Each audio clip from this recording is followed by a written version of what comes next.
Être formant à chaque match, méthode des meilleurs. Coucou, salut, bonjour, bonsoir, ça dépend de l'endroit où vous vous trouvez dans le monde. Bienvenue sur l'une de mes chaînes, l'URES Manager Foot. Ici, je donne des conseils aux footballeurs ou tout autre acteur intervenant bien sûr dans ce secteur. Donc si vous partagez cette thématique, la première des choses à faire, c'est déjà de commencer par liker cette vidéo, abonnez-vous à la chaîne et n'oubliez pas d'activer la cloche de notification. Je vous prie aussi d'aller vous abonner à ma page officielle Facebook, l'URES Premier Officiel. Vous voyez, ce qui fait que Cristiano Ronaldo, Lionel Messi et autres empilent plus de 50 buts par saison, c'est pas du hasard. Il y a du travail derrière, il y a des étapes qui ont été réalisées, il y a des sacrifices qui ont été faits, bien sûr, par rapport à tout ça. Et vous voyez, ce que nous on voit, ce n'est que les 50 buts, les 60 buts, les ballons d'or remportés, alors qu'il y a un gros travail, C'est ce que je vais partager avec vous dans cette vidéo, comment être performant à chaque match, la méthode des meilleurs. Vous voyez, les clubs planifient déjà leurs séances d'entraînement toute la semaine. Le lundi, généralement, les séances reprennent. Si vous avez joué un week-end, un samedi par exemple, vous vous reposez le dimanche et le lundi, les séances reprennent. Ça dépend du club. Vous pouvez jouer dimanche et le club peut programmer déjà sa séance d'entraînement un lundi pour le décrassage et tout et tout. Donc, on va prendre une planification dont vous avez joué le samedi, dimanche vous vous êtes reposé et lundi vous commencez.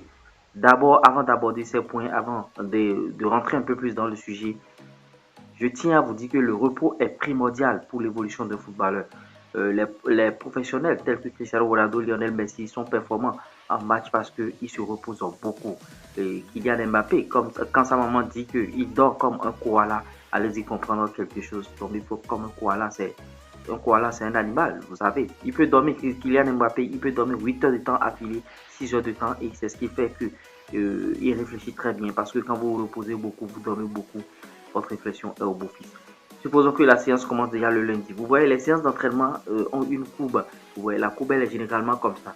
Le lundi, la séance commence en crescendo. Le lundi, ça va un peu. Mardi, ça augmente. Mercredi, jeudi, on est au maximum. Vendredi, ça commence par redescendre parce qu'on doit jouer, bien sûr, le samedi. Donc, le lundi, par rapport à la méthode, qu'est-ce que je vous préconise? La première des choses, c'est se donner à fond aux séances d'entraînement. Parce que qu'est-ce que nous constatons sur nos tropiques ici? Aux séances d'entraînement, les joueurs sont pratiquement, ils ne se donnent pas. Il y a des joueurs qui ne se donnent pas, mais qui espèrent le Graal, qui espèrent devenir footballeur professionnel. C'est se donner déjà à 200%, 300%, 400% aux séances d'entraînement. Que ce soit dans les ateliers, les exercices que le coach va proposer et tout, c'est se donner au maximum. La charge de travail aux séances d'entraînement doit dépasser votre charge de travail lors d'une rencontre, lors d'un match. Le match, ça devient de l'amusement, vous vous régalez, vous vous amusez. Maintenant, si la charge de travail, elle est moindre en séance d'entraînement, vous ne pouvez pas tenir lors des rencontres. Donc, les pros, qu'est-ce qu'ils font? Ils misent beaucoup sur le travail en augmentant leur charge de travail.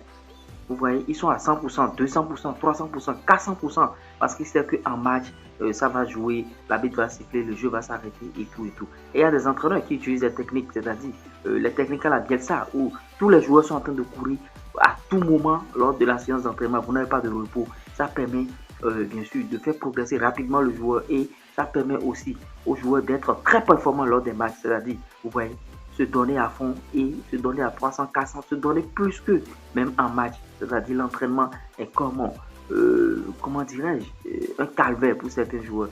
Sous nos tropiques ici, les joueurs n'aiment pas travailler comme ça. La première des choses, c'est travailler d'abord comme ça. Maintenant, après cette charge de travail, il faut maintenant du repos. Je parle du lundi, il faut maintenant du repos. Parce que le mardi, ça va encore commencer la routine. Il faut avoir une belle routine.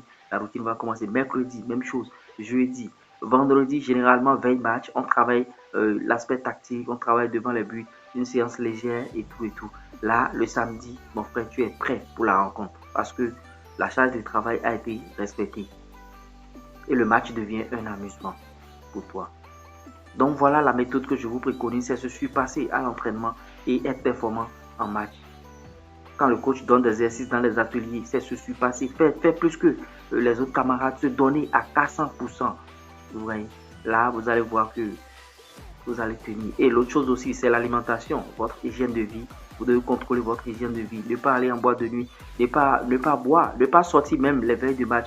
Veilles de match, qu'est-ce qu'on préconise? Tu écoutes des musiques douces, tu regardes des matchs, tu regardes des trucs passer par là, contrôle ton alimentation, ne pas manger trop huilé, ne pas consommer des trucs trop gras, j'allais dire. Et ouais, c'est un peu ça. Et vous serez performant lors des rencontres. J'espère que je vous ai apporté quelque chose de nouveau. Si vous avez aimé, likez, partagez, abonnez-vous. C'était moi, le reste manager foot. Ciao, ciao. Bye.